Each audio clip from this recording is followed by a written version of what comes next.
Well, today is Thursday, July 2nd, 2026. Coming up on Roland Martin Unfiltered, streaming live on the Black Star Network. I am here in Fort Lauderdale, Florida, where, of course, last night participated in a We the People conversation. Fabulous discussion, and if you missed it, we'll be restreaming that. On today's show, there's a surge of National Guard and law enforcement in Washington, D.C. as Donald Trump throws himself a party for the nation's 250th anniversary. We'll talk to an activist about how they feel about this massive police presence in the nation's capital.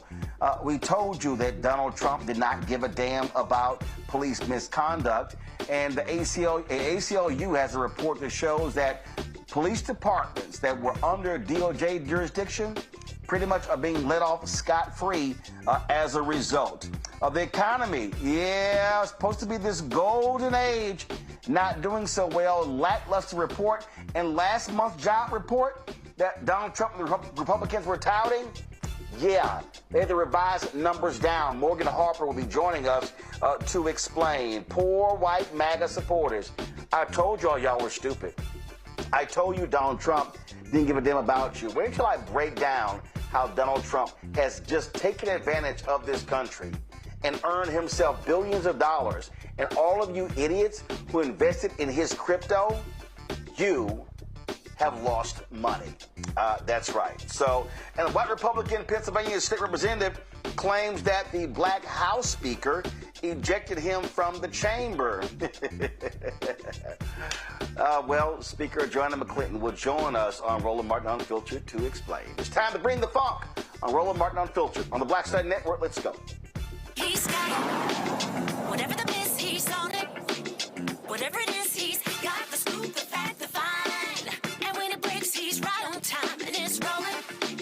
Best believe he's knowing. Putting it down from sports to news to politics. With entertainment just for kicks, he's rolling. It's on go, y'all. It's Roland Martin, yeah. Rolling with Roland now. He's funk, he's fresh, he's real, the best, you know he's Roland Martin now.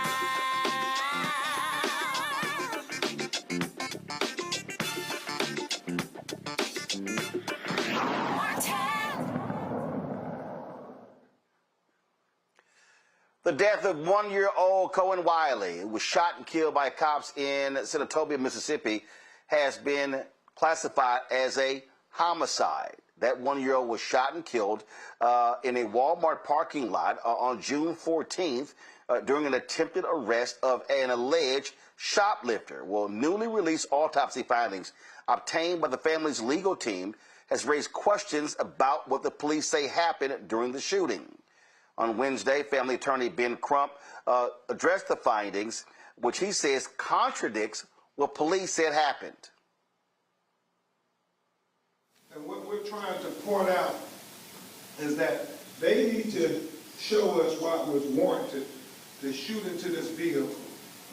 There was a witness who told a family member that the car was going away from the officers when they shot. And so you see here to the right side, you have a bullet here on the right side of the windshield, and then you have the passenger right side door, the evidence that a bullet shot through that side of the car. And as you know, baby Courtney, his mother, was sitting in the right passenger side. That's very important as we try to solve a puzzle. And the reason we're having to try to solve the puzzle is because they won't release the video. Y'all do understand that.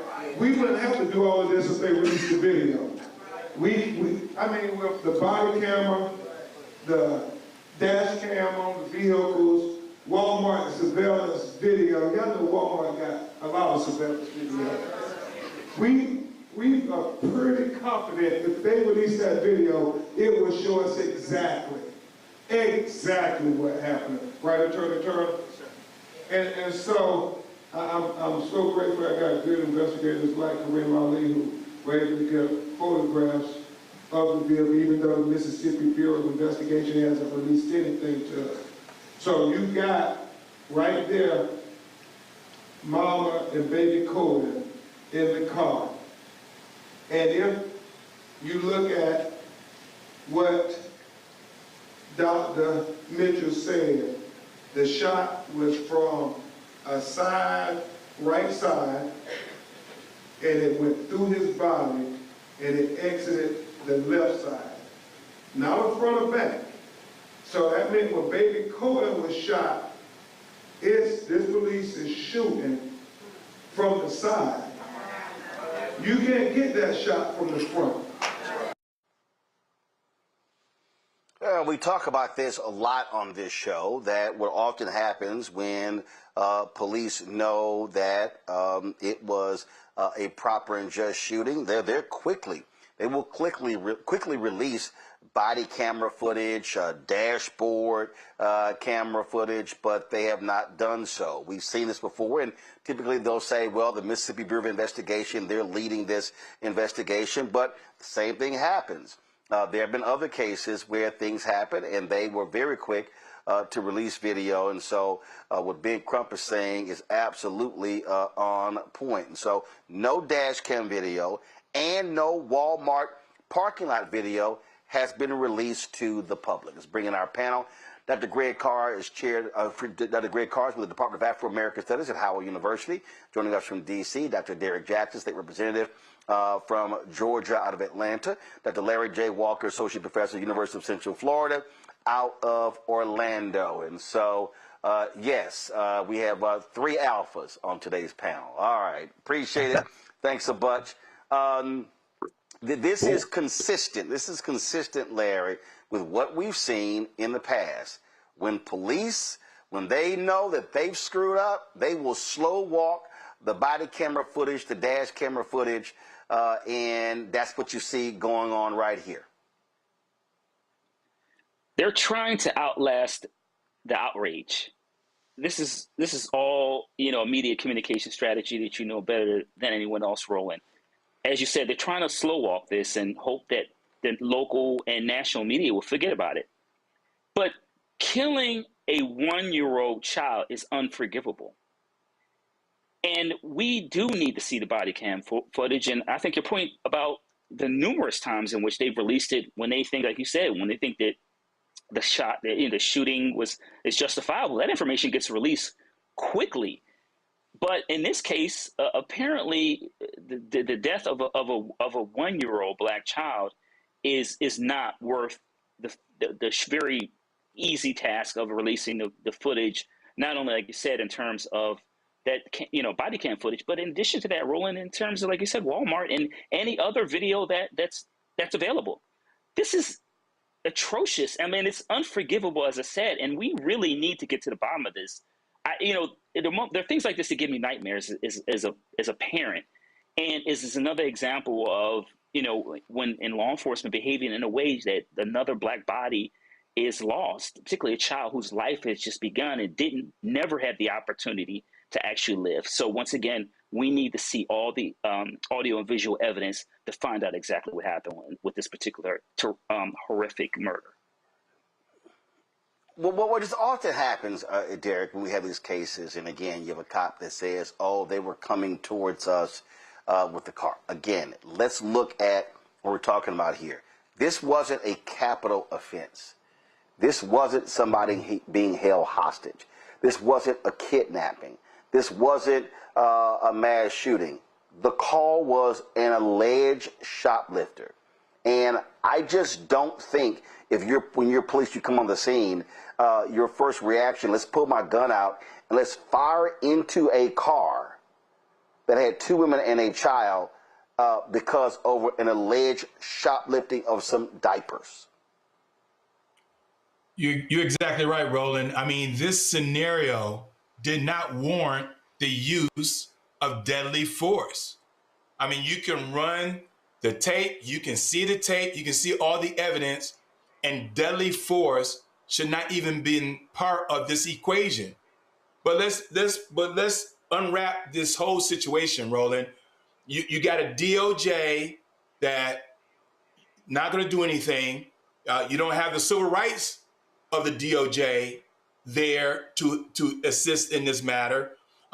You have a climate where the individual that's occupying the Oval Office saying, hey, I'm going to give police immunity. I'm going to pardon them. And so, unfortunately, we have this 1-year-old soul where the family is demanding justice. And Ben Crump is spot on. But the individuals who are slow walking this, they're looking at this saying, we don't have to worry about the federal government stepping in. We don't have to worry about the DOJ. We don't have to worry about the civil rights movement. And eventually, those who are protesting will eventually go away. Well, what we could continue to have here, and this is just a reality, Greg, police know they can operate impunity. And what you now have is an individual sitting in the Oval Office who has made it perfectly clear, and we're going to deal with this with the ACLU report when we start talking about that. They made it clear that y'all can do whatever y'all want to. There is not going to be any retribution. Trump has said, I want to give police officers 100% immunity to do their job. And when cops know they can shoot and there were no repercussions, they're good with it. Yeah, that's exactly right, Roland. I mean, here we are on the anniversary of the signing of the Civil Rights Act of 1964. And these sworn enemies of our common humanity, these racists, these white nationalists, taking what amounts to a blood oath. The ink wasn't even dry on the Civil Rights Act of 64, much less the Voting Rights Act of 65 a year later, when they basically vowed to roll back not just the 20th century, but the Civil War amendments, 13, 14, and 15, that legislation was based on. These are enemies of our common humanity. Tomorrow, I think we're making a very big mistake when we think about, as far as I'm concerned, we think about them thinking about us as human. There were no humans involved in this shooting. So, you know, as far as they're concerned, executing us is part of their sworn duty to maintain their fantasy white republic. It reminds me of Hannah Arendt attending the trial of Adolf Eichmann, the Nazi. In 1963, she published a book, Eichmann in Jerusalem, and she coined a term in that book called the banality of evil. And she said the problem isn't the convicted communist or the convicted Nazi in terms of what they believe. The problem is when regular people can't make the distinction between fact and fiction. And that is really the key to their entire motives. In other words, you haven't killed a human being. You haven't shot a person. You must understand that when you're talking about black people, you're talking about no human involved. They're no different than a pig or a wooden shoe. And if we accept that banality of evil, then it leads to things like we've been seeing this week. I mean, now they're talking like, oh, yeah, we want to screen pregnant women coming from other countries to see if they got babies in them so we can stop birth tourism, as if that's a problem. I mean, they're talking so reckless now, and this is all part of it. So how do we fight it back?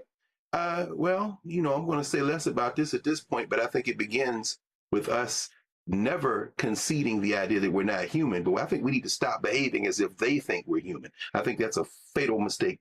And in this case, it was actually fatal. Here to watch this case and give you the latest of what takes place. All right, going to a break. We come back. We'll talk about how Donald Trump is literally just stealing money and how his supporters are beyond stupid. They're saying nothing about it. We'll also talk about the poorest jobs report that came up today as well. You're watching Roland Martin Unfiltered right here on the Black Star Network. All right, folks, let me tell you about Chapter. Now, if you're on Medicare or about to be, the system is not set up to work for you. Too much fine print, too many plans, and too many people making money off of your confusion. And look, we're used to this. We're no strangers to systems that don't have our best interests at heart. But we don't have to accept it when it comes to Medicare. That's why I'm telling you about Chapter. Their advisors are independent and honest. In fact, they're the only Medicare advisors that compare every plan nationwide. And they're focused on one thing: what works for you. If there's a better plan out there, they'll find it. If you're already in the right one, they'll tell you that too. There are no games. Just last year, people who switched with Chapter saved an average of $1,100. It's 20 minutes and a real person. It's completely free. My parents actually have already called. My mom sent me a text. Folks, give Chapter a call at 724-264-8281, 724-264-8281, and connect with someone you can trust. Folks, these are the kind of services that we need for our audience here at Roland Martin Unfiltered and the Black Star Network. So call Chapter right now, 724-264-8281. Folks, this episode is brought to you by Kalshi. It is the largest prediction market in the United States. Here's what makes Kalshi different. You're not playing against a house. Kalshi is peer-to-peer trading. You buy a yes or a no contract on whether something will happen, and you are trading directly against other users. Think of it like buying or selling a stock. The line isn't set by some algorithm working against you. It moves based on where the money goes. Public opinion sets the price. Right now, for instance, in the World Cup, Brazil is trading at 68%, meaning a $100 trade pays out $147.99 with a correct prediction. And as that probability shifts, you can buy in or out of your position at any time to lock in a profit or cut a loss. Now, Kalshi is CFTC approved. It is federally regulated, which is why it's available all across the country, including California and Texas. Download the Kalshi app and use the code SOCCER10, that's SOCCER10, to get $10 when you trade $10.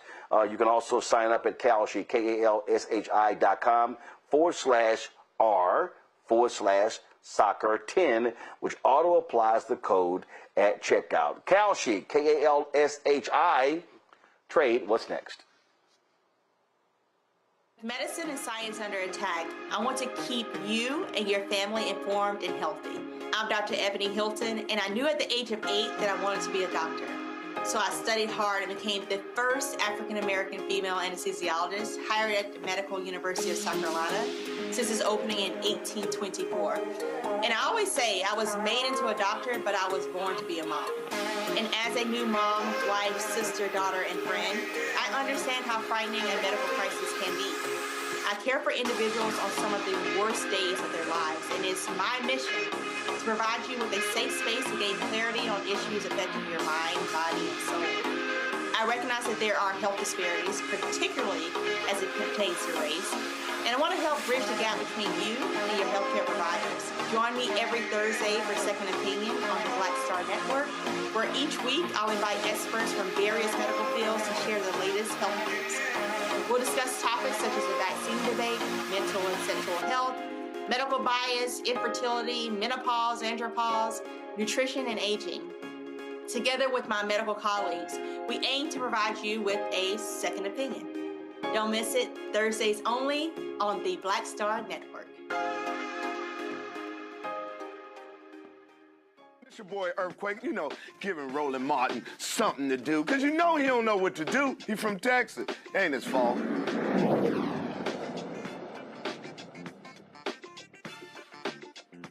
second now.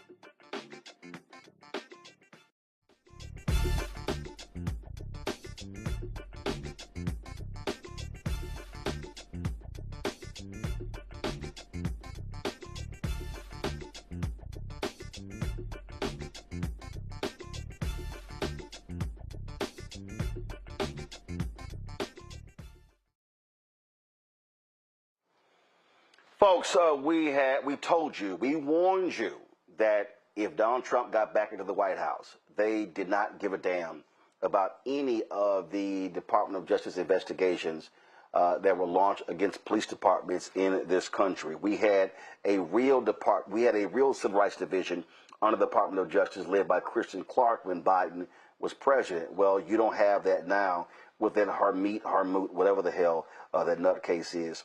And we're seeing it when it comes to those various investigations the DOJ was supposed to be overseeing in these various police departments. Remember, I just told you in the last segment, Donald Trump made clear he wanted to give police 100% immunity.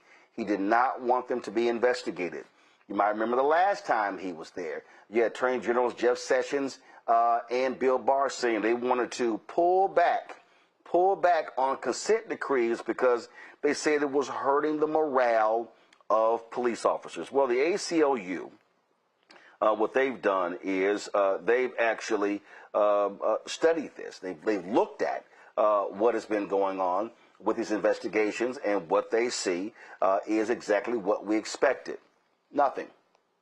Absolutely nothing. The report is titled Regressive Policing Under President Trump. And y'all know I cannot stand using that phrase with him. It's a one-year update on the ACLU's 7 states safety campaign, launched shortly after the Justice Department ceased its police reform initiatives in 7 states, with as I said, with the Biden administration identified widespread police brutality and racial profiling. Joining us to talk about this with the ACLU is Jen Roland. She's Deputy Project Director on Policing, a Criminal Law Reform Project at the ACLU. Jen, glad to have you here. I hate to say I told you so. We used the hashtag, we tried to tell you, but this is what we all said was going to happen. There was no interest whatsoever from Donald Trump in policing law enforcement, and listen, defense attorneys have told us they don't even waste their time reaching out to the Department of Justice because they know they're not going to receive any help in any police abuse case. That's right. Unfortunately, we did know that the Trump administration would take actions to regress on policing. In his words, to unleash law enforcement and to unleash them to target Black people and to engage in police brutality. And shortly after he started his second term, the Department of Justice revoked findings from the Department of Justice under Biden, where they had extensive evidence of police departments engaging in violence and targeting Black people and brown people. And they revoked those findings with basically no reason soon into Trump's second term. And those are places, there were 7 states where the Biden administration the Department of Justice under President Biden found both excessive force and racial targeting. And that we found in looking at all of those places that problems were continuing at the moment that the Trump administration said there was nothing to see here. Let's move on. It is shameful because there are victims. There are victims that we're dealing with, and they don't care. They've made it perfectly clear that they only care about a certain group of American citizens. And what we found, so in our project, we issued records requests to all of these agencies where the Trump administration said that there were no problems, so they were walking away.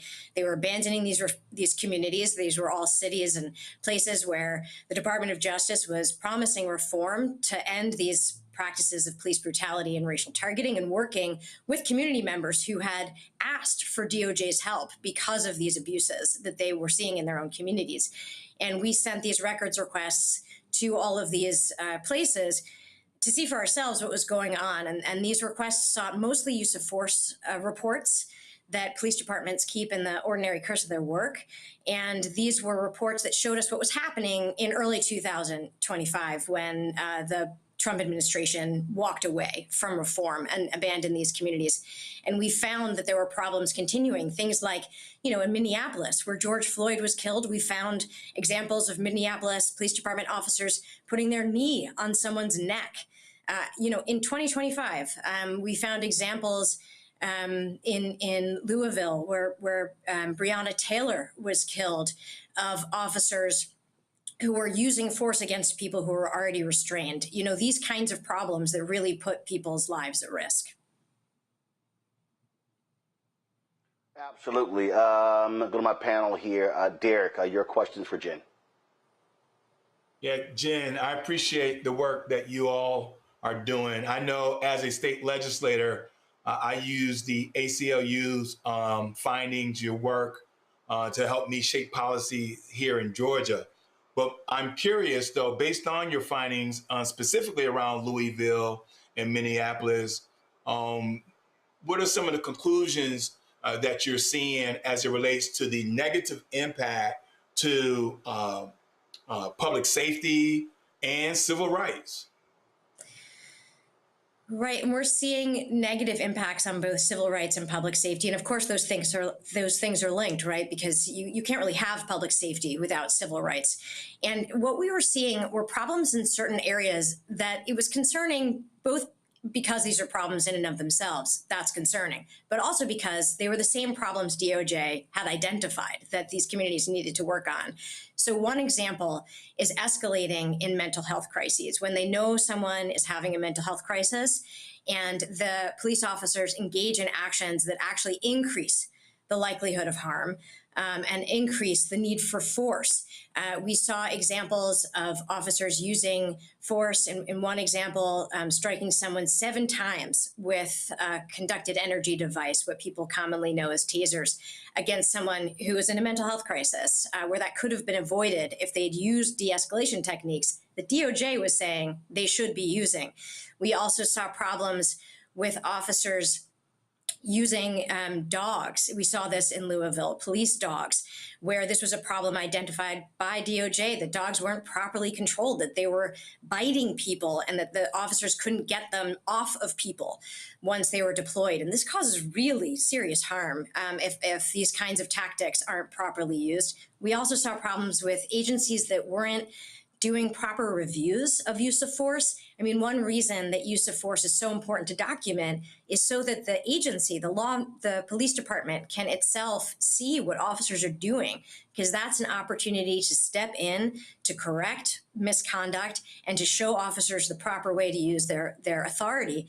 And if you're not doing that, then that can really escalate problems with police departments. And we saw, unfortunately, indications in some of these agencies that those reviews really weren't happening, or worse, that those who were doing the review were trying to really cover up misconduct rather than to intervene to correct it.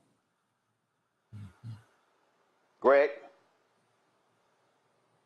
Thank you, Roland, and thank you, Jen, for your work. I was reading the What Comes Next section of your report, and as you talk about it, continuing litigation, but for records requests and pushing folks and giving more information so policymakers and others can really push for transparency, accountability, and progressive reform.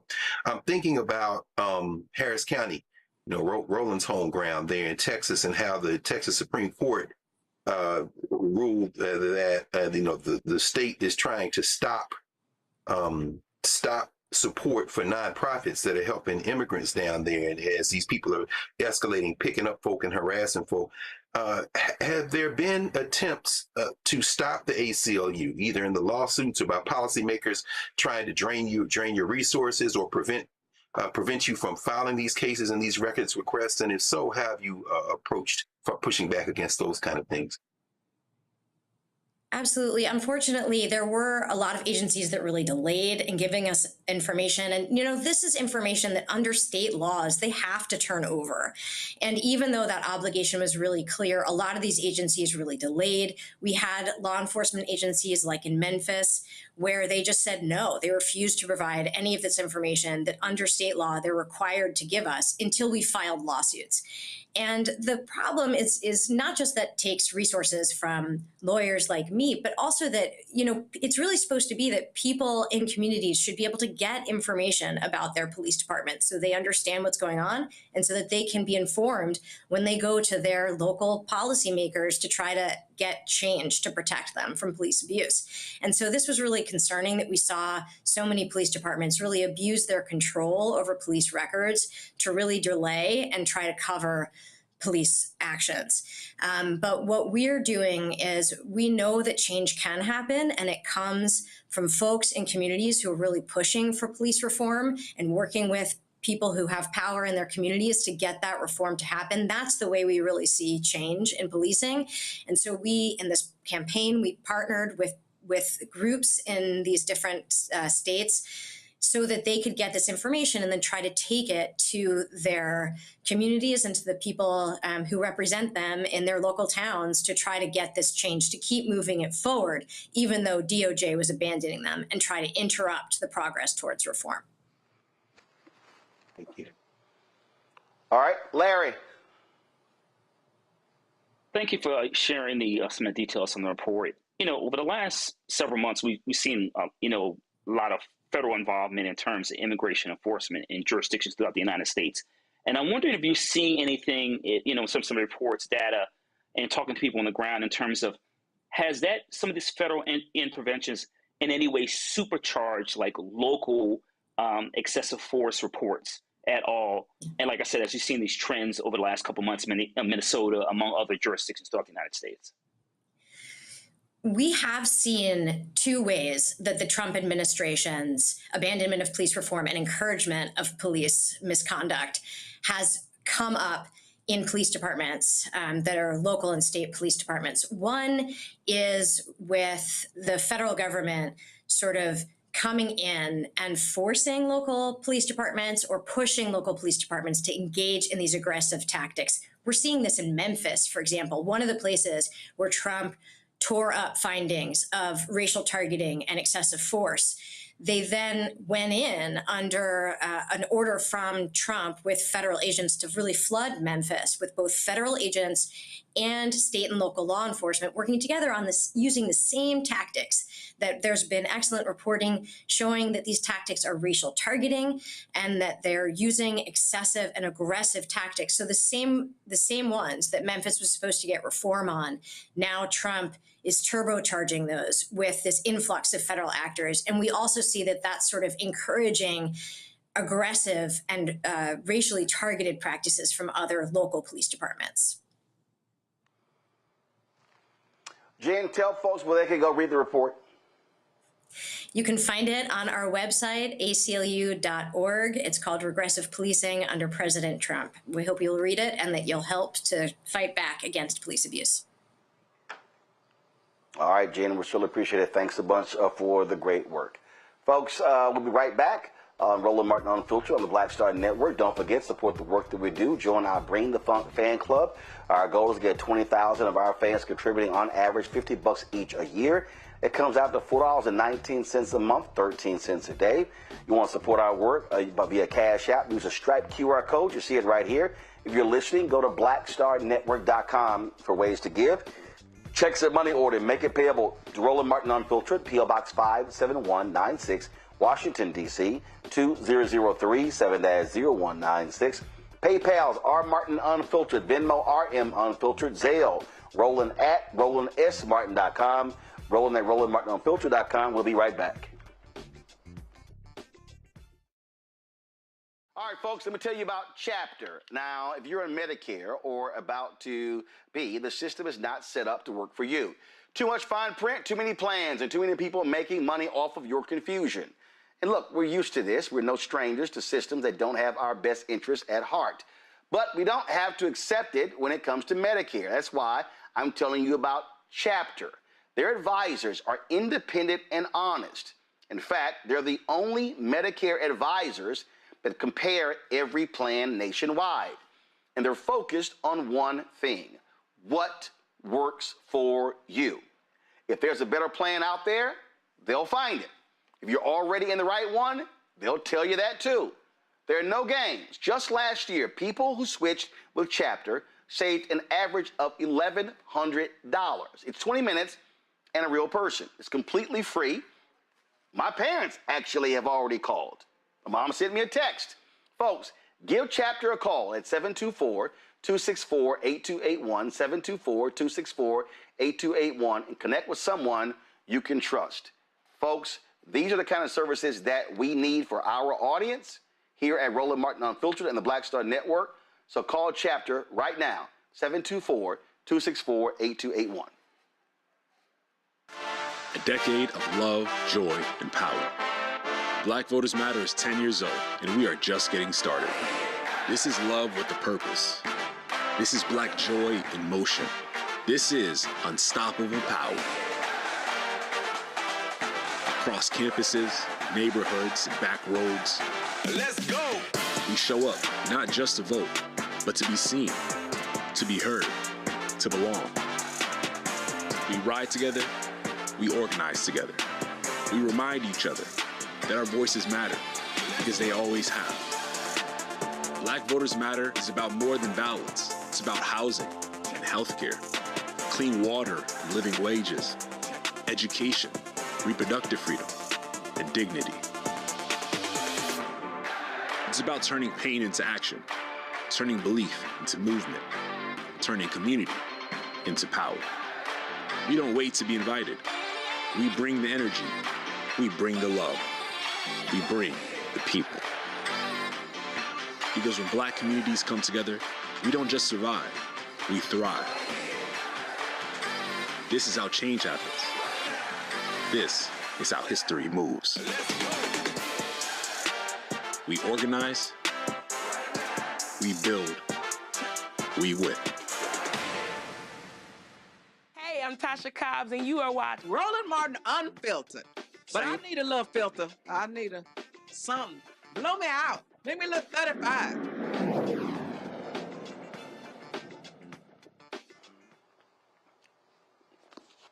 Folks, I have been reading Howard Bryant's book. You might have seen our conversation with him.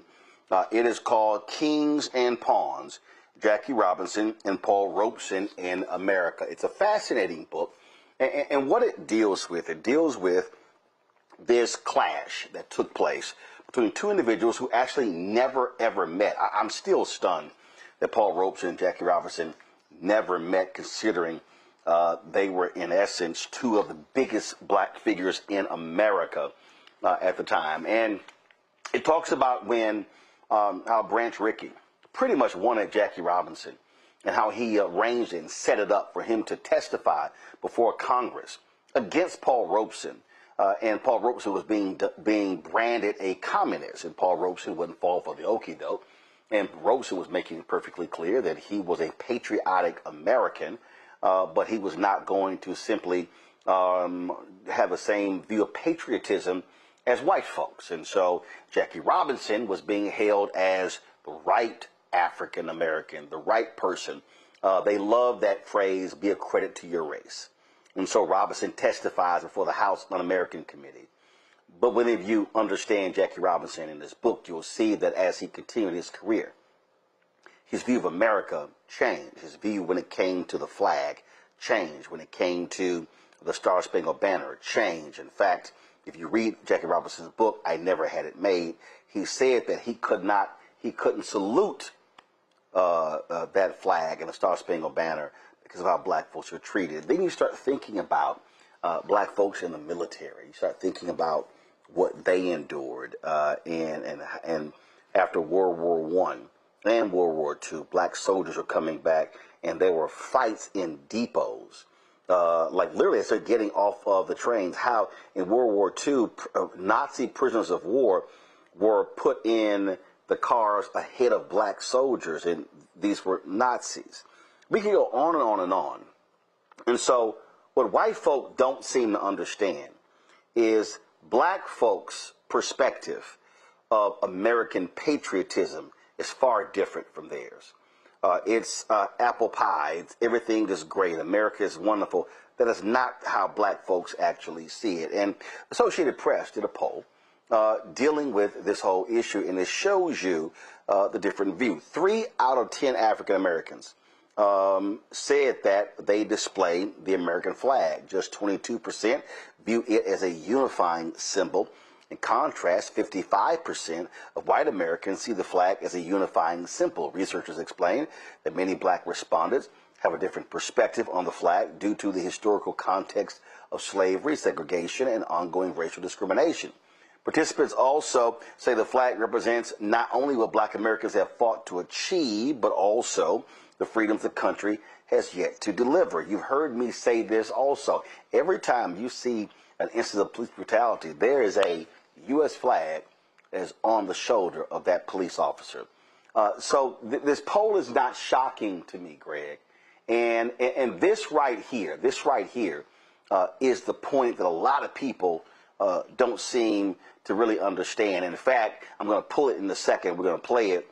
There's been a lot of conversation when Obama answered a question about white slaveholders and was still calling them genius. And folks are like, man, what the hell are you talking about? And this is the thing that people don't get. And Greg, in light of folks who don't understand how W.E.B. Du Bois laid this out, this view for black people, that it's this sort of, this two-face, this two-ness, and how we've seen this country, and we still view this country in a completely different way than white folks, even if you're an African American of means and you have risen to a certain level. Yes, sir. Well, I mean, I think for Dr. Du Bois, as for so many others, the idea of patriotism is the problem. In many ways, patriotism is a step toward fascism. And for Dr. Du Bois, who talked, as you said, in the souls of black folk and for a decade of the 20th century about that double consciousness, whenever feels his consciousness as an American and Negro, two warring souls in one dark body whose dogged strength alone keeps it from being torn asunder. That's a problem that Du Bois grappled with, but he lived another 60 years. And by the time he left for Ghana, and of course you stood at his gravesite, you stood at the gravesite of W.B. Du Bois and Shirley Graham Du Bois there in Accra. He understood that he was a citizen of the world, as was Paul Robeson. And of course, anybody who has missed the conversation you had with our brother Howard Bryant around Kings and Pawns owes it to himself, I think, to go back and watch that in the Black Star Network archive. Because Howard does trace that fight, the 1950s, the so-called Red Scare. The Red Scare relied on the idea of patriotism to try to split black people in the United States off from the struggles around the world. And they were largely successful. So many Negroes wrapped themselves in the flags, but not the rank and file black folk. We're talking about the kind of black elites who may try to negotiate differently than the masses of black people. When we see our friends, we just passed the birthday of Dory Ladner, the late Dory Ladner ancestor. Her sister Joyce still lives here in the D.C. area, Hattiesburg, Mississippi. Those SNCC students waving flags weren't doing it out of patriotism. They were doing it to raise the question of the hypocrisy. How dare you assault us with these flags? They stood outside the funeral at 16th Street Baptist Church. There's a famous picture of Dory Ladner standing there with an American flag next to Donna Moses, now Marimba Ani, as we know. And I raise all that to say this, finally. The question of patriotism is really, in many ways, the question of how you try to mash everybody into one concept of being human and cover it up with a lie. Sinclair Lewis, the writer, said that when fascism comes to America, it will be wrapped in the flag and carrying a cross. And so black people reject that, including black people in the military. You will never find me waving an American flag. And as Jack Robinson said, he could not stand for it when he, as you said, and I never had it made. He said, I can't stand for it. This man was a veteran who they tried to run out of the army. This is a man who had near the end of his life, he didn't even make it to 60 years old. Hair snow white with diabetes. His wife, Rachel, who still walks the earth, is like, the stress alone sent my husband to an early grave. Jack Robinson was like, I will not salute the flag. I know what it cost. And so, yeah, it's a complicated story, Roland. I'm glad you're raising it here on the eve of the 4th of July, because it's not something that black people talk about publicly much, it seems to me. Larry, we're going to be airing after this show the famous Frederick Douglass speech, what does it mean to the slave of the 4th of July?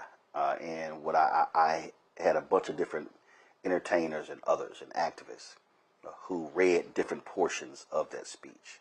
And I thank Pauletta Washington, Sam Jackson, and others who did it. And so we run that every year about this time. And when I think about that, I think about those amazing Harlem Hellfighters, World War I, who saw more combat than anybody else. More than 3,000 went to World War I. Half came back. And how they were received by the French. And how the French embraced them and shared with them. And then a memo was written. Now these are black soldiers fighting on behalf of the United States. And a memo is written and is sent to the French to admonish them to stop treating the black soldiers so well. The memo says, don't do this because they might have other feelings about how they should be treated when they come back home. They wanted the French to engage in Jim Crow segregation against black troops and and the French were like, the hell y'all talking about? These are American troops. And then I think about reading Ethan McKayle's book on the Chicago Defender. I think about the reality that this Department of Defense threatened to arrest black newspaper publishers, including John Sinstack of the Chicago Defender, to charge them with treason because they dared to write about the racism that black troops were facing in World War II. They came that close. And so here are black papers saying, well, wait a minute. We're simply covering a reality. No, y'all are causing dissension in the ranks. So what white America said to black people in World War I, in World War II, in Korea, in Vietnam, what they said to John Carlos and Tommy Smith in Mexico City. Hey, I need y'all to put all that aside because you're representing America.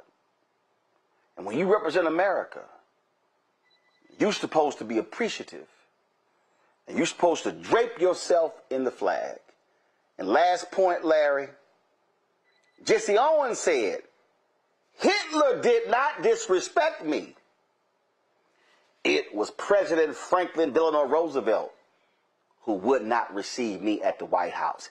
That's the history of black folks in this country, and that's why we can't look at that flag the same way. Roland, you preached the whole word, and we really need to have a series on this. And so let's unpack a few things in this complicated relationship that black folks have with patriotism, the flag, etc. And throughout our first Africans that arrived here in 1619.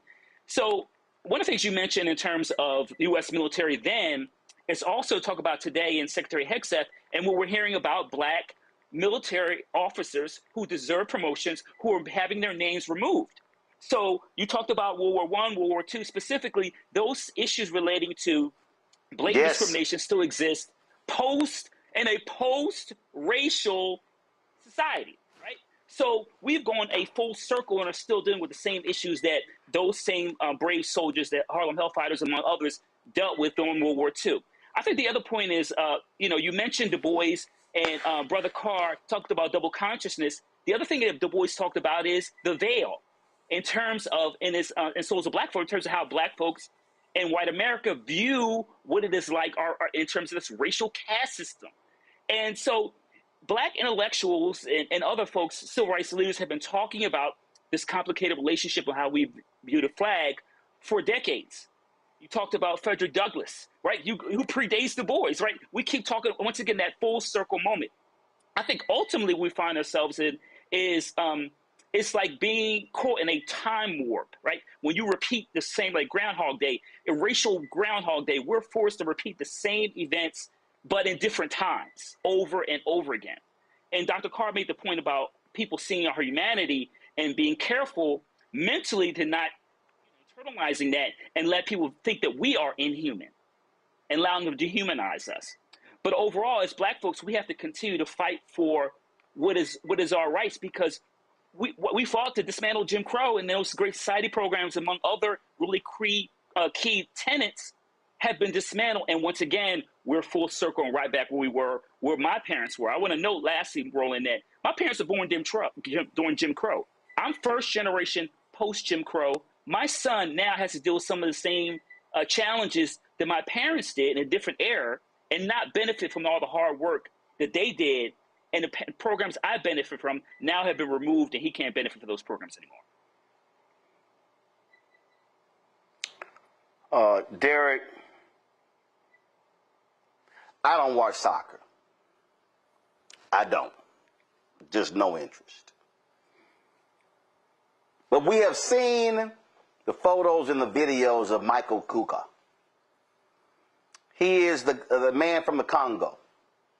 Major fan. Y'all should pull his photo up. Come on. And he stands at games in a still pose. And the tribute is to national hero Patrice Lumumba. And for folk who don't understand Patrice Lumumba, one of the leaders who freed the Congo from the control of the racist, heinous, despicable Belgium. For those of you, and I know I'm not at home, so I don't have the book with me. I know Greg got that book back there. Y'all need to read the book on King Leopold, who killed more Congolese than Hitler killed Jews in Germany, and how they raped and pillaged that country. And it was this country, and Greg had the author of the book, where it was President Dwight Eisenhower who became the first president on record to call for the assassination of a foreign leader. And that leader was Lumumba. It was the CIA involved in that. Killed by a firing squad. Body dissolved with acid because it did not want his grave site to become a memorial. The only thing left was a tooth. And that tooth has been residing in Belgium ever since. But I want to read a couple of things. His last words, first of all, this is what he wrote his wife, his last letter to her. Neither brutality nor cruelty nor torture will ever force me to ask for mercy. I prefer to die with my head held high, with unshakable faith and profound trust in the destiny of my country, than to live in submission and contempt of sacred principles.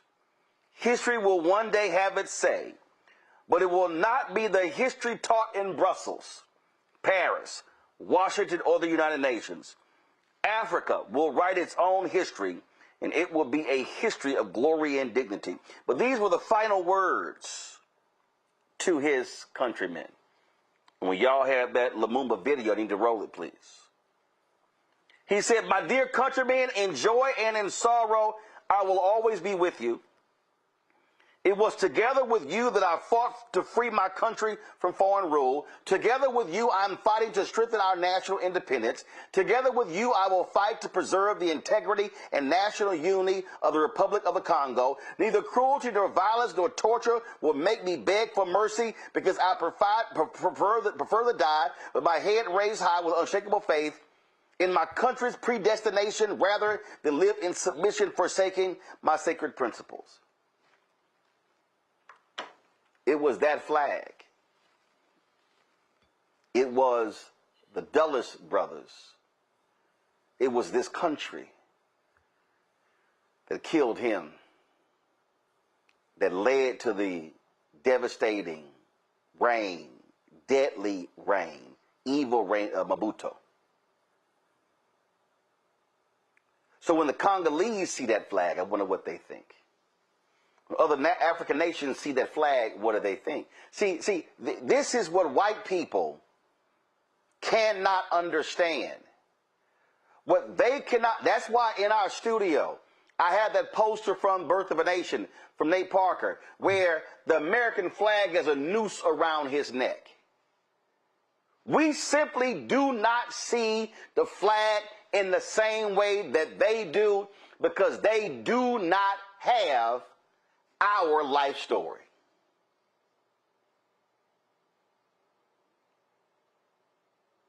Reason why we don't view that flag the same way.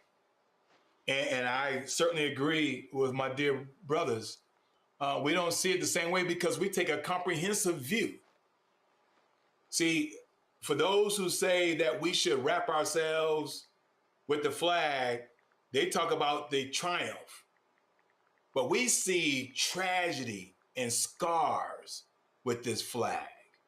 We see that this Constitution, that for those of us who served, and I served 22 years, I'm a retired lieutenant commander. Our oath is on a flawed document around the Constitution of the United States against all enemies, foreign and domestic. And so while we're out there serving, we see America doing something very different. I mean, it's incredulous when they say we want to export democracy to these other countries, but yet they're not practicing democracy right here in the United States. We have a long history. Let's go back to the 13th, 14th, and 15th Amendment of the Constitution. So this country, where I had the opportunity to serve for 22 years, I raised my hand and gave the oath. But before they can even free those who look like us, before they even talk about the 13th Amendment, 14th Amendment, 15th Amendment, they were talking about guns. The Second Amendment, they were talking about search and seizure. They were talking about all the other things first. We don't look at the flag the same way because they do not have the scars. They don't carry the scars the same way. Let's unpeel this just a little bit more, deeper, right? I mean, when you look at slavery and you want to put in the Constitution that we're 3/5 of a man, so every military black man in all the wars that you described, the very thing that they wanted most, Roland, they wanted to be looked upon as a man. I just finished watching the 24th on Netflix, and he gave his life at the end because he said, I am a man. I'm not just a subject. You don't want to send me to war. You treat me in one manner, and you saying I'm going to serve this country. You want me to wrap myself with this flag, but you don't even see me as a man. That's the reason why, and I have the flag behind me to remind those every time someone comes to my home that I serve this country. So when they ask, you're not patriotic, how dare you? And I know we're going to talk about this later on, about how they arrested an individual, a military officer, because he is trying to do exactly what the oath required for him to do. The problem is, Roland, he's doing it against a person that is a 34-time felon. As a person that has enriched himself, as a person that has trampled on this country's constitution, has trampled against the rule of law. He has done everything what the Uniform Code of Military Justice, Article 88, told me not to do as a military officer. That's the reason why we do not see this flag the same way as others who embrace this flag the way we do not embrace it. It is complicated. Yeah. Yes, we serve this country. Yes, we are a man. And that's why. You cannot disrespect us. And that's why when, as they are celebrating America 250, we have these shirts up on our shopblackstarnetwork.com site. And y'all go ahead and pull it up for me. I'm going to read Paul Robeson first. I'm going to read Paul. Is that, no, y'all have the James, I'm going to do the Paul Robeson first. So let me read for y'all the Paul Robeson. And again, see, what Donald Trump has done, Donald Trump wants to present that other view, that other perspective of American history. And see, what they want to do is they want to present the whitewashed view of American history. But for us, it's about truly sharing with you what freedom fighters stood for. This was what Paul Robeson said. This is our home, and this is our country. Beneath its soil lie bones of our fathers. For it, some of them fought, bled, and died. Here we were born, and here we will stay. And we're actually making a change. We're going to put America 250 above that. See, I want us to have a different perspective. This is the James Baldwin shirt. I love America more than any other country in this world. And exactly for this reason, I insist on the right to criticize her perpetually. That's why we have a different perspective of the flags. Quick break, we come back. We'll chat with Morgan Harper about the new job numbers and what happened to this golden economy we were promised. You're watching Roland Martin Unfiltered on the Black Star Network. All right, folks, let me tell you about Chapter. Now, if you're on Medicare or about to be, the system is not set up to work for you. Too much fine print, too many plans, and too many people making money off of your confusion. And look, we're used to this. We're no strangers to systems that don't have our best interests at heart. But we don't have to accept it when it comes to Medicare. That's why I'm telling you about Chapter. Their advisors are independent and honest. In fact, they're the only Medicare advisors that compare every plan nationwide. And they're focused on one thing: what works for you. If there's a better plan out there, they'll find it. If you're already in the right one, they'll tell you that too. There are no games. Just last year, people who switched with Chapter saved an average of $1,100. It's 20 minutes and a real person. It's completely free. My parents actually have already called. My mom sent me a text. Folks, give Chapter a call at 724-264-8281, 724-264-8281, and connect with someone you can trust. Folks, these are the kind of services that we need for our audience here at Roland Martin Unfiltered and the Black Star Network. So call Chapter right now, 724-264-8281. Melanie Campbell, National Coalition on Black Civic Participation and Black Women's Roundtable. And we are watching Roland Martin Unfiltered all day, every day, 24/7. Spread the word.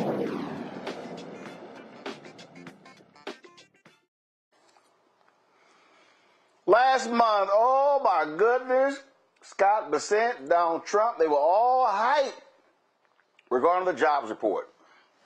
Oh, it wasn't as good as they said. This month's report, just 57,000 jobs were added, well below the 113,000 economists expected. Now, the overall unemployment dropped to 4.2%. That's because folk, frankly, have stopped looking for a job. Black unemployment rate remains the same at 6.6%. For black men, dropped to 5.8%. Black women increased slightly to 5.7%. We're joined now by Morgan Harper, Director of Policy and Advocacy of the American Economic Liberties Project. Morgan, glad to have you here. So tell us about those revisions for May, Morgan.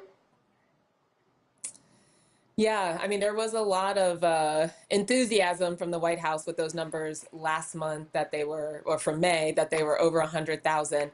But, you know, as we discussed, even within those, there was some more nuance. But now we are getting confirmation that there has to be a downward revision of tens of thousands. And so I think over the last 2 months, the revision now, it's lowering it by over 70,000 jobs in total, which is, you know, pretty significant. But like we talk about, I mean, we have been talking about the last couple of years, Roland, you know, we have to kind of take these things as a snapshot. It's hard to draw too many firm conclusions from just 1 month.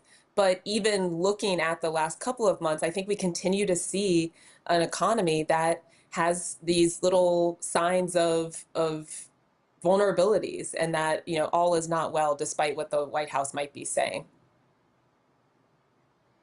Well, this is the thing that I think we can draw, and that's this. They have been promising, oh, it's going to be it's going to be a great economy. It's going to be unbelievable. That has not materialized. And they could, I mean, in fact, I think CNN or MS Now, one of them, put a mashup together of all of these moving of the goalposts when it comes to this comment, and they keep promising, oh, no, the next quarter is going to be amazing. It's going to be stunning. It's going to be incredible. It hasn't happened. Yeah, and I think this month, seeing that we have just over 50,000 jobs now, the White House and some of the analysts on Wall Street that are responsible will be like, well, that's growth that's happening. But you dig in and kind of like one of the things you highlighted at the beginning, you see folks that are not getting full-time work, even though they want to be working. So folks that are stuck in part-time jobs, that seems to be increasing. And actually, if you look at those that are working more in part-time than full-time, that unemployment, you're seeing that unemployment rate of 7.9%. So that does feel a little bit more like a statistic that is incorporating the facts of reality that people are experiencing. As yes, I might have a job, but I'm not working as many hours that I would like to, or that I could be working. And it's not the type of stable job that someone might be looking for. I think another interesting indicator right now is, connected to that labor force participation and how that might be declining, is people who are out of work are staying out of work longer, and much more so than even a year ago. That share is up to 27.3%. And then, in terms of the age group, where who are these people that would be working more if they could, but they aren't?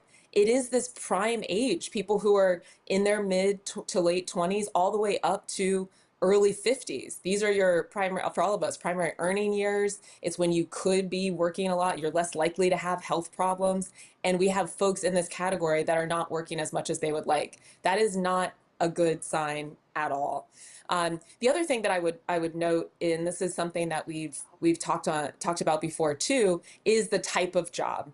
One of the areas that we continue to see in these numbers too that is creating jobs is healthcare. And though, that again, not lining up with this promise of the booming manufacturing economy that we've heard from the administration. And even where we are seeing an uptick in a different category than has happened in prior months. So this month's numbers is showing an increase in jobs created in the professional business sector. That is, if I could think of something that's probably the opposite of manufacturing jobs, it would be, professional business sector. That's a good thing. Jobs created, good. But, those jobs, I would think, more likely to be higher income earners, more likely to be people who could have advanced education.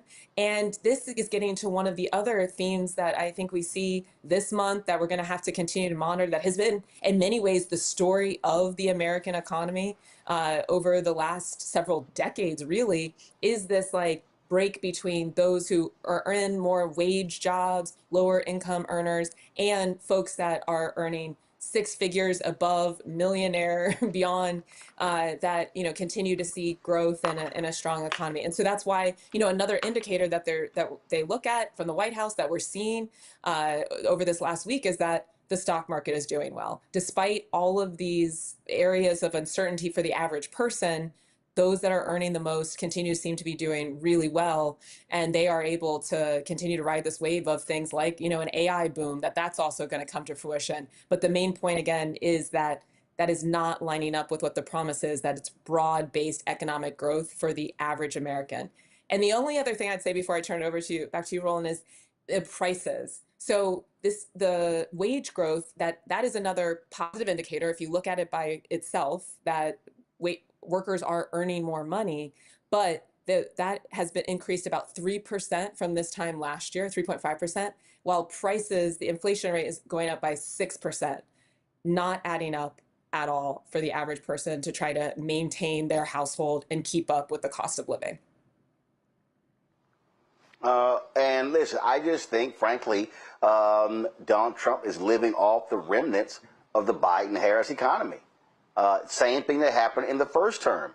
All of his big, beautiful bill, which is a big, ugly bill, none of that stuff has spurred what they said is going to happen. You take the tariffs, you take the uncertainty over that, you take the war with Iran, the actions they've taken have been horrendous for the economy, and they can try to keep spinning it. And, of course, Fox News is never going to call them out, but they know this economy is trash, and it is not this golden economy. It ain't even silver. It's barely bronze. Yeah, it's going to be really interesting how this all plays out because, yeah, like you're saying, I mean, nothing that has happened over the last year, war in Iran, gas prices, even if they're leveling off, I mean, those have gone up quite a bit. Nothing that's happening is reaching the average American worker, consumer, all of us real people in a positive way. And so I don't think it's an accident that, you know, if we shift to the political situation a little bit, that we're starting to see people voting for candidates in a lot of these primaries that are like, burn it down. We need like a complete reset in terms of what's happening in Washington. And again, it's going to be interesting, though, just how much of the blame gets ascribed to Donald Trump and this administration versus an overall status quo critique. And how much they're going to be able to really trick people into thinking that they've produced good results when the numbers just aren't showing that at all. All right, then, Morgan Harper, we surely appreciate it. Thanks so much. Thanks for having me, Roland. All right, folks, you might have seen the stories over the last couple of days that Donald Trump released his financial reports. And it shows that in the last year, he's literally earned almost $2 billion. Most of that is through crypto. Oh, y'all remember what he said about crypto in 2019? Pull it up, please. This is what he tweeted. I'm not a fan of Bitcoin and other cryptocurrencies, which are not money, and whose value is highly volatile and based on thin air. Unregulated crypto assets can facilitate unlawful behavior, including drug trade and other illegal activity. Well, then again, when you are a twice impeached, criminally convicted felon in chief, who also has been found liable of rape, then you don't mind unlawful activity. And so Donald Trump all of a sudden has embraced crypto. And here's what's hilarious. His poor little white fans, the people who think he is a little G God, they have gotten taken to the cleaners. One person who invested some $33,000 in Donald Trump's coin, it's now worth less than $100, is angry. Not at him, but at the Democrats. I'm still trying to understand that one. These people have been taken to the cleaners, and they still love him to death. Y'all heard me say he wouldn't even let these people walk through his hotel lobby. And what we are seeing is the greatest crime of anyone in the Oval Office. Y'all, you know it's bad when the Rupert Murdoch-owned conservative Wall Street Journal in an editorial calls out the way Donald Trump has enriched himself. And y'all, they ain't even hiding this. You've got Peter Navarro literally calling the Defense Department, telling them, no, y'all loan this company $600 million that Donald Trump Jr. is an investor in. Oh, and again, Trump's financial report, again, that's just him. That doesn't cover Ivanka, Eric, and Donald Jr. and his other two children. Folks, we are seeing this nation ripped off. That BS state fair, oh my God, Democrats are alleging that there were donors who were going to give to the official America 250 committee were being diverted to Donald Trump's group. He's using taxpayer money to do all sorts of things. And then, of course, this is him bragging that, oh, I'm the first person who's in the Oval Office who doesn't accept my salary.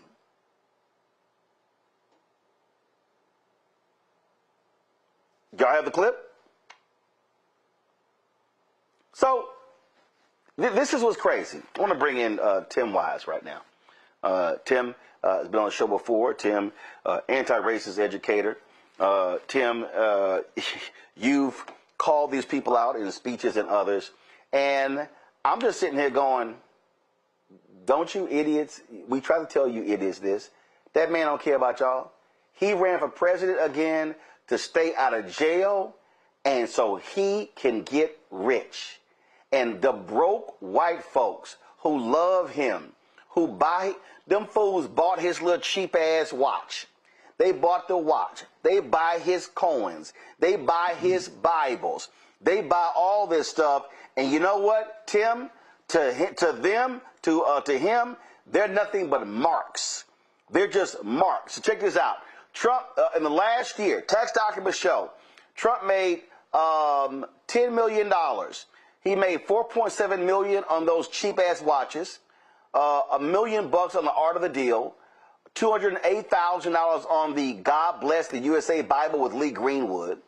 His Trump coins manufactured by a Chinese company, $493,000. Trump's 2023 picture book, A MAGA Journey, $552,000. How to Get Rich book, $15,000. A picture book of letters written to Trump called Letters to Trump, $590,000. His 2024 picture book, Save America, $1.89 million. The Trump sneakers and fragrances, $67,000. The 45 guitar, $35,000. The Think Like a Champion book, $5,000. Why We Want You to Be Rich book, $2,500. The Way to the Top book, $1,000. And all his broke ass supporters, they're at the bottom. Right. Well, the problem, is that when you have, in fact, been taken for a ride the way that these people have been, and for so long, the challenge is that I think there comes a point, there's a tipping point where being able to acknowledge that you've been a sucker becomes almost impossible, right? You get to a point where you just can't face the fact that you have been taken for a ride the way that they have been by such a con man. And so you have to rationalize what you've done. And one of the best ways that you can rationalize it, of course, is by reminding yourself, well, at the very least, this guy hates the people I hate, right? And so I will overlook all of that. I'll overlook the grift and the graft. I will overlook all of the ripoffs. I will overlook the meme coin nonsense. I will overlook all of this corruption because at the very least, I know that on a tribal level, right, he's on my side. He's on my team against the people that I don't like, against the black and brown folks that I don't like, against the LGBTQ folks that I don't like, against all the immigrants and the foreigners who I don't like, against whoever, right, that I don't like. And that's the kind of politics that Trump's been about from the beginning. You and I both know, we all know, because the research tells us, as well as common sense, that it was never about economics for these people. It was never about the price of eggs. It was never about the price of gas. It was never about any of that stuff. It was always about tribalism from the time that he came down the elevator or the escalator in Trump Tower back in 2015 and started talking about immigrants on day one, started talking about, rapists and murderers and drug dealers and all of that. It's been about that from the beginning. And this last election, when many of us thought, and Kamala Harris certainly did, right? When he started talking about Haitians eating cats and dogs. And I remember, we all remember she laughed about it in the debate. And I think some of us thought, oh my God, he's jumped the shark. He's lost his mind. That's going to cost him the election, surely. And of course it didn't, right? Didn't hurt him at all, because that was a symbolic tribal signal to certain white folks in this country, frankly. And, I've been white for a long time. We've had this conversation before. Never underestimate the ability of white folks to put aside all of common sense and their own economic well-being to signal their willingness to resort to tribal politics and to say, well, yeah, I don't have much and he's not going to do much for me, but at least he's going to kick those people harder, right? He's going to punish them harder. At least I know that he's going to stick it to them more than he's going to stick it to me, and I'm not going to be in last place. There's this thing that white working class and lower income and struggling people are willing to do and have been willing to do for 400 years, right? Going back to the colonies for 400 years. As long as we're not last place, as long as there's somebody beneath us, whether that's enslaved black folk, right? Even when we were indentured servants, even when some of us were just one level above enslaved. Well, as long as those folks are permanent servants, enslaved people, then we're better. right? And then later on, well, yeah, we're poor and we're landless and we don't have much, but we're not enslaved, or we're poor and we don't have much, but at least we're not segregated into schools on that side of town, and we're allowed to own property. It might not be much, but at least it's something, and we're allowed to vote. And yeah, we don't like the candidates, but at least we can vote. Like, there's always that ability to be above somebody, and that is a politic that has consistently worked on a certain very large subset of white Americans, and Trump knows that. And that's why he knows that he can get away with all of these things, because there are enough people who will give him a pass on that. And that's the thing that I think Democrats haven't been able to figure out, right? They just haven't been able to figure out, how do you respond to a politician? Because they continue to think that if they just talk about affordability, if they just have a good plan to bring down prices, that all of a sudden white folks will go, oh, okay, you've got a better broadband internet access in rural America, really? Let me sign up for that. Oh, you've got a plan to lower the price of eggs? Oh, okay, well then I'll vote for you. But the reality is Democrats have had better plans for that, and it didn't work. Democrats have had better policy positions, and it doesn't work because they're not willing to confront openly the bigotry and the racism, and to say openly that we are going to confront this legacy of racism in America and demand that America be something better, because they're afraid to challenge anti-Blackness. And as long as they're afraid to do that, we're going to keep marinating in it like we have for 400 years. I specifically told Senator Bernie Sanders, I told Senator Elizabeth Warren and others, y'all need to be talking to white folk. Y'all need to be going to those places and looking them in the eye and say, listen, I said this to Obama in the White House, and I said this to Valerie Jarrett. I said, man, why y'all going to the suburbs of Virginia and Ohio touting the Affordable Care Act? I said, no. Y'all need to go to the reddest, whitest, sickest parts of Alabama, Mississippi, South Carolina, and look them in the eye and say, I passed this for y'all, because y'all are the sickest people in the state. But they don't want to do that. And what you have here, you have the richest cabinet in American history, led by this thug-in-chief. And Democrats should be sitting here saying, yeah, you want to know why your farmers, why y'all filing for bankruptcy? Because that fool sat here again, issued the tariffs. Oh, and while he's issuing the tariffs, he made off with $2 billion in crypto money, and y'all ain't making none. I would be sitting here, all these people, so I just saw some machinist lost $34,000, and this fool is sitting here blaming Democrats because he lost it. No, that's your boy. It is known. The Atlantic has a story where it is well known that you can buy a pardon for at least $2 million and you good. Right. And they need to be and let me be clear. They can talk about that corruption, and they should, but they need to be saying to these white voters specifically that while he is making off with all this money, please pay attention to what he's telling y'all, which is that the reason you're in pain is because of black folk taking your money, because of Somalian fraud, not his fraud, not rich white man fraud, but Somalian fraud. He's playing hide the ball. He's playing 3-card Monty. He's playing, he's doing some David Copperfield nonsense, right? He's playing a magician's trick. So it's fraud, all right. But it's rich white dudes like him.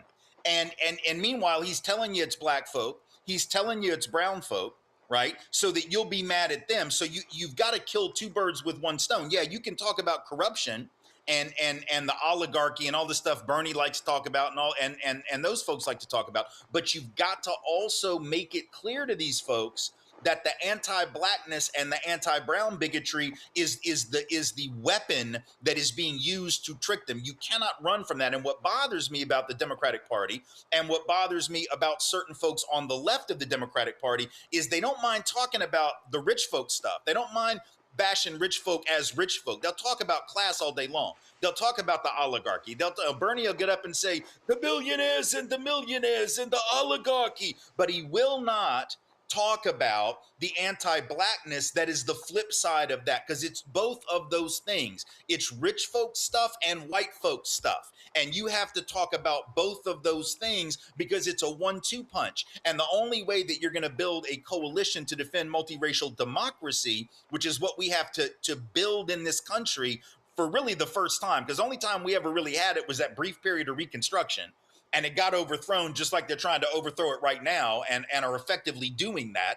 The only way you're going to build it is to call out the rich folk stuff for sure, because the overthrow of Reconstruction was also on behalf of the planter class that was that oligarchy. But you got to also call out the white supremacy. And I'm afraid they're afraid to do that.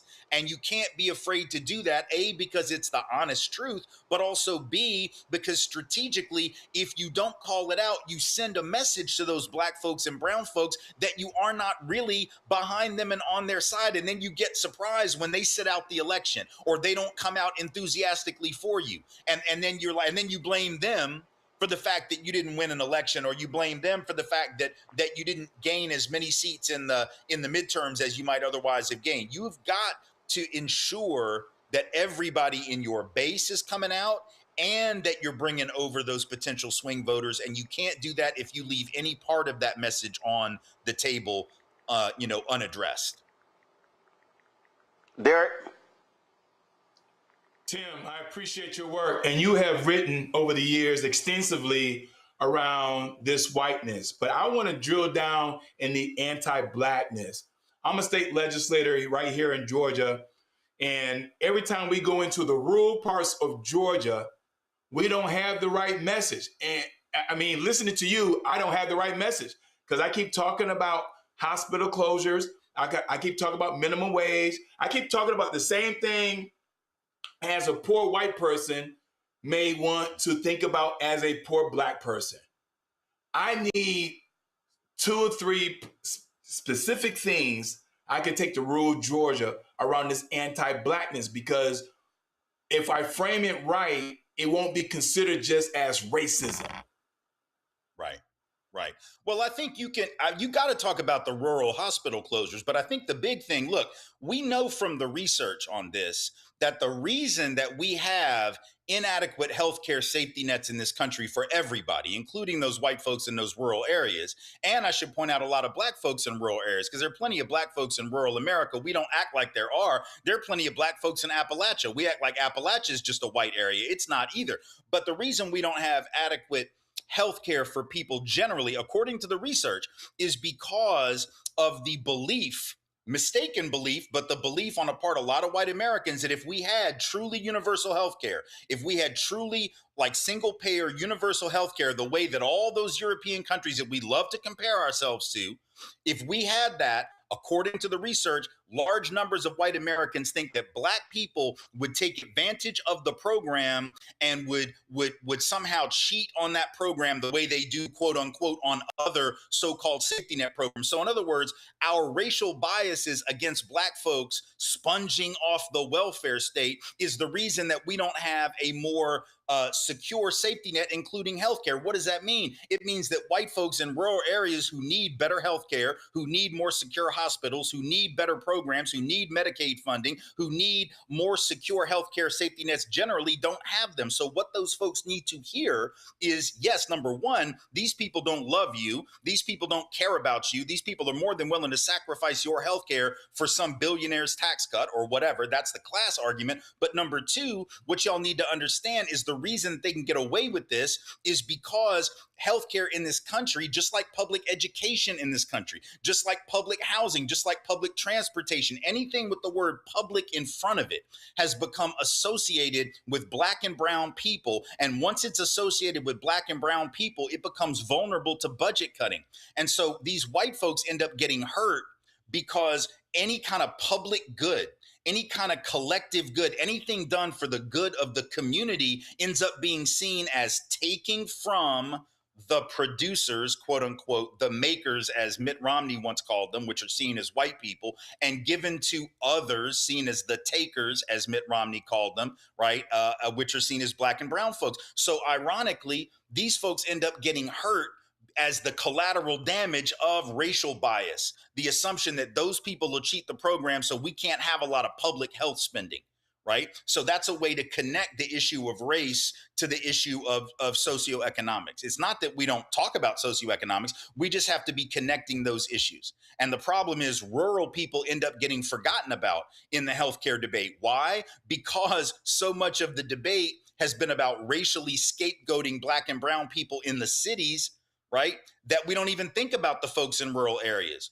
Well, whose fault is that? That's not Black people's fault. That's not brown people's fault. That's the politicians who have spent so much time trying to talk about Somalian fraud, trying to talk about these Medicaid fraud in the cities, Black people taking advantage of the programs that rural people and their needs just aren't even discussed. But that's because politicians are the ones who are scapegoating people in urban areas for all the problems of healthcare, for the problems of safety nets, for the problems of any type of, sort of attempt at public spiritedness at any kind of safety net or so-called welfare program. So I think we go into those areas, but we try to make that connection between the pain that is being felt in a rural community. And this is something that Reverend Jackson used to do. It's funny, when Reverend Jackson died and we had all these retrospectives, it was almost like people forgot. This is the kind of argument that Reverend Jackson was making in 84 and in 88. And everybody, in retrospect, you have people say, Reverend Jackson was such a race man. All he ever talked about was race. And that wasn't true. I remember those campaigns in 84 and 88. And he would go into those farming communities, right? When the farm crisis was hitting in 85 and 84 and 85, 86, he would go into those communities. And this is the argument he would make. He would make these arguments about corporate farms buying up family farms, and he would link the pain that those mostly white farmers were feeling with the pain that Black farmers whose land had been stolen from them, the pain they were feeling. He would link it up with labor union fights in urban areas. He was one of the few people doing that. And yet everybody thought that all he ever talked about was Black folks. And that was so ironic because that was not at all what his politic was. But that just goes to show you how the media spends it. The media acts like all Black folks ever talk about is Black folks, when Black folks actually have the most ecumenical politic of all, talking about everybody's needs, and it's white politicians who ignore Black folks' needs. Yep. Larry and Greg, and I literally. By the way, got I want to 5 say minutes hi to left. Greg. I haven't seen Greg in a minute. minute. I need to say hi to my he's high school here. friend who I have not seen in a minute. I got the Speaker of the House of Pennsylvania on, so real quick, Larry, then Greg, go. So, thanks for your work. I want to just comment on the relationship between, we talked about anti-Blackness and a descent into authoritarianism for the United States. So that's the quick question I have. Yeah, I mean, I think anti-Blackness is central to authoritarianism, and it's the thing that constantly falls out of the picture when we talk about it. Everybody talks about the descent into authoritarianism or fascism that we're seeing right now, but what we forget is that descent, just like with the overthrow of Reconstruction, that race and anti-Blackness was central to it then, it has been central to it now.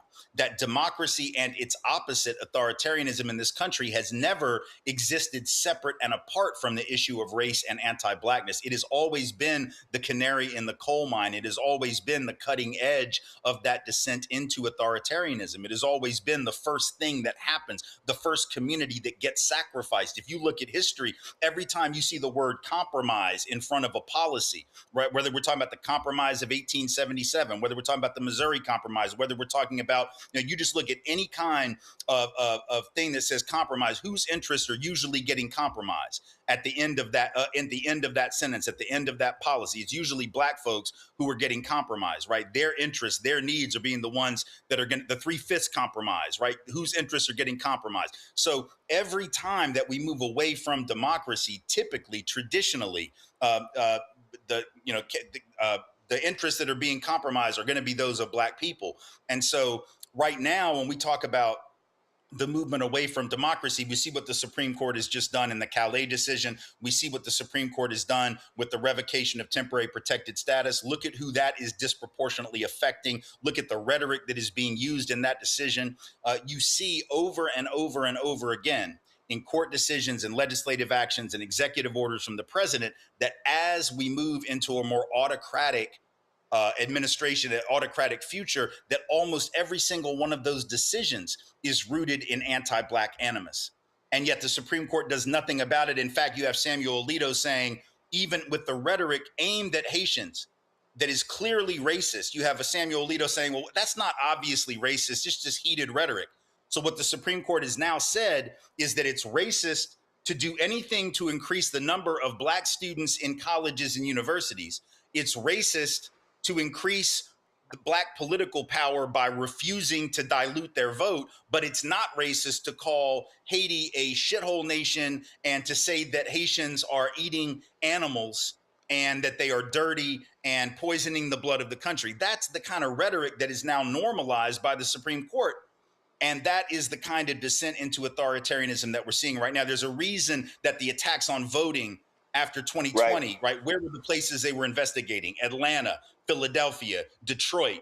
Why? We know why. We know why they were focusing on those communities. We know why they were going after those areas. We know why all the attempts to crack down on quote unquote voter fraud are focusing on Black communities. We understand that, right? Because those are the areas that they are essentially saying, these are the people we don't want voting.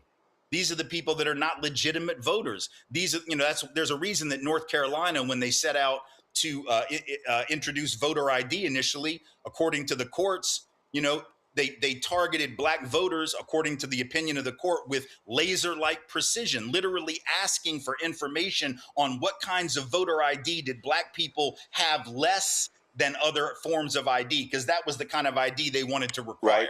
The kind of ID that Black people didn't have was the one they were gonna require, right? So you can see the kind of deliberate way in which anti-Blackness is at the core of this. Greg Carr. Thank you, Roland. It's always good to see you, Tim, man. We rep in Nashville. But I'm going to ask you very quickly, just a quick question. As it relates to the country, I don't think this is a nation. It's a country with a lot of different nations in it. And Gary Chambers would say, organize the people who are unorganized and maybe pay less attention to try to recruit some of these folks who have clearly seen themselves as outside of the circle. My question to you is about style, message and messenger, how it works, whether it be Zoran Mamdani or we see Malak Kiros in Colorado, Chris Rabb in Pennsylvania and so forth. Yeah. Thinking about John Ossoff in Georgia, he seems to have struck the right chord. I don't know if you saw him going after Jared Kushner a couple of days ago. Any thoughts on how perhaps the messenger meets with the substance and maybe distinguish between somebody like John Ossoff in Georgia and maybe James Tallarico in Texas in terms of trying to perfect a message that will bring enough people together who haven't been organized to do that work? And finally, I would say the revolt is going to come from the provinces. I think we too often take a bird's eye view of the United States as if all these people think alike. There are a lot of white people who don't think like those white folks, and a lot of Black people who are just unorganized, and some who think like Trump thinks. Now, he's an avatar. Where does style fit in this? Yeah, no, I think you're absolutely right. I got about 9. Tim, 1 second. Yeah. Tim, I got about 90 seconds because I got to get to the Speaker of Pennsylvania. Go. Gotcha. No, I think you're right. I think it does matter. And I think Ossoff and Tallarico have a style that certainly appeals to a lot of folks that need to be brought into the discussion. I think style is going to matter differently in different places. And I think we have to be open to the fact that in certain communities, one style is going to work. In other communities, other styles are going to work. I don't think we can dictate that from above. I think there's some places that are going to respond to a Tallarico and an Ossoff. Other places going to respond to someone maybe a bit different. But I think the key is we have to be on message with a clear, articulated argument that we're not going to stand for this kind of divide and conquer, this kind of anti-Blackness, pitting people against one another for the benefit of a handful of elites who are using racism in the same way that they have been using racism and anti-Blackness for hundreds of years, that it just can't stand. That message has to be delivered regardless of the style. Well, all I'm saying to all these poor white MAGA folks, y'all got played. We tried to tell you, and trust me, y'all life ain't going to be better with him being there. Tim Wise, I appreciate it. Thanks a lot. Thank you so much. Good to see y'all. Y'all, this is a pretty one. A white Republican in Pennsylvania who arrived on the House floor wearing an American flag-themed suit jacket says he was told to either take it off or leave the floor. Eric DeVonzo claims that the Speaker of the House, Joanna McClinton, who was African-American, called his jacket a costume and demanded that he either take it off or leave. Listen to him. This is a jacket that my wife had bought me. You know, back home in the district, this is America's 250. We went to a couple 250 events. We love our country. We love America. So I'm happy to put this on. I'm proud to wear this. That is a very colorful jacket that the representative is wearing today. Very patriotic, I see, my friend. Everybody loved it. Come up, people gave me hugs, shaking my hands. Hey, this is great. I walked in on a floor like I always do, shaking everybody's hands. I make my rounds. Speaker McClinton's asking you to leave the floor. And I'm like, what for? And he said, well, she doesn't like your outfit. She says it's a costume. I'm like, what? And he goes, yeah, it's something you wouldn't wear every day. And I'm like, listen, I would wear this back home, and I'm going to wear it again. 2 to 3 minutes later, one of the security guards come up, tapped me on the shoulder, and he said, hey, the speaker's going to ask you to leave or take your jacket off. America's 250. 4th of July is 4 days away. It's a holiday weekend coming up. Why not wear it? I introduced Made in America amendments. I'm the chairman of the America First Caucus. I just introduced a bill last week that we give everybody in PA, every household, $250 to celebrate America. This wasn't a costume. This is something that I truly believe in. I'm a patriot. Instead of taking my jacket off, I'll see you later. We have an affordability crisis. People can't afford stuff. Instead of coming out here and doing the people's work, no. What are we focused on? We're focused on bullshit issues like this jacket, right? No reason whatsoever. Do the job for the people. Well, Speaker McClinton joins us right now. Glad to have you here on Roland Martin Unfiltered. He's really in his feelings. What happened here? He's in his feelings, and it's good to be here. Happy birthday to the great nation we call home, Roland. It is not uncommon for my colleagues on both sides of the aisle from time to time, depending on what's happening in the calendar, to kind of push the envelope and say, hey, I'm going to be funny. I'm going to wear this on the floor of the House. Now, here's the thing. I am the elected Speaker of the House, but I am not in charge of what folks are doing in their office, the hallways, in the front steps of the Capitol, certainly not in their districts. But when we are on the floor of the House, just like every other great job in this great nation, there is a dress code, Roland. And my colleague knows that that was not a part of the dress code. In fact, it's not in the regular men's suit sections in any store that sells work clothes. And he wants to celebrate. We all want to celebrate. I'm going to be out in Philly on Saturday. The country was born here. What you talking about? America first. I'm all about it. Believe in this country so much, I signed up to run for office. Now, listen, you know, Roland, I'm not just the House Speaker. I'm an attorney. I'm a preacher, and I hold the line for integrity and in following the rules. And in fact, it was many speakers before me that decided in Harrisburg that our state House floor is not for jokes, games, laughing moments, running out to the press. If you ask me, Roland, this seems like it was all planned, all strategic, and just another distraction. Because what we should have been doing on July the 1st is working on the state budget. But that gentleman, state senator, who's the president of our state Senate, dismissed the state Senate. There were Senate Republicans left early, and we have no state budget. So we are in a stalemate in Harrisburg yet again. But somehow his jacket that he has worn to appropriate events in his community, knowing that it wasn't supposed to be on the House floor because members on my side of the aisle in October, they show up with Minnie Mouse hats and they have to be told also, this is not a game. You're on the floor to change the law. You are here. You're going to be dressed appropriately. But we see every now and again, there's another MAGA distraction where folks are not complying. And we just listen to everybody on your broadcast talking about anti-racism. I won't go too far and want to exactly know why this was all set up and how you just conveniently run into a camera crew right outside of the floor of the House where that clip was taped. But you tell me what you think. So perfect example. So let's say the Eagles or the Steelers win the Super Bowl, and a member decides to wear a jersey onto the floor. Can they? No, they cannot. And a member from Philadelphia who shares the same Democratic Party as me did that last year when we had our trophies on the floor of the House. And that member was told immediately by the same sergeant at arms, you must take that jersey off. And this member in front of you did not have on red that day, did not have on red, white, and blue. I had on green, but it's a woman's suit. It did not say Eagles on it. It did not have Jalen Hurts' face on it. And we would have liked to done all those things. But guess what? I set the example by following the rules. And I'm up there on the microphone, go Birds, but I didn't show up. I have an Eagles jersey that says speaker on the back of it. I didn't wear it to the floor of the House, but I had it on in my office. And I thought these are the folk who love law and order and follow the rules. Well, that's what it's supposed to be. But, you know, from the White House down to the State House, folks are just creating distractions, breaking the rules, creating headlines. I don't want to call it fake news, but the truth of the matter is we have real work we should be focused on. We have real policy we should be handling. We need to do the state's budget. His state senator from Westmoreland County, where he lives, has not come back to the Senate. She has not called them back in to vote. We do not have any report for the taxpayers that have sent us over $50 billion that we will soon appropriate on how that money will be spent. But once again, this was a manufactured distraction, and it is unfortunate that anyone would question not only my integrity, but my loyalty to this nation. Well, I am going to ask you this here. It is another sports related, because I'm about to discuss it next with my panel here. And so obviously you are elated that a certain Jaylen Brown is now playing for Philadelphia. Yes, sir. Yes, sir.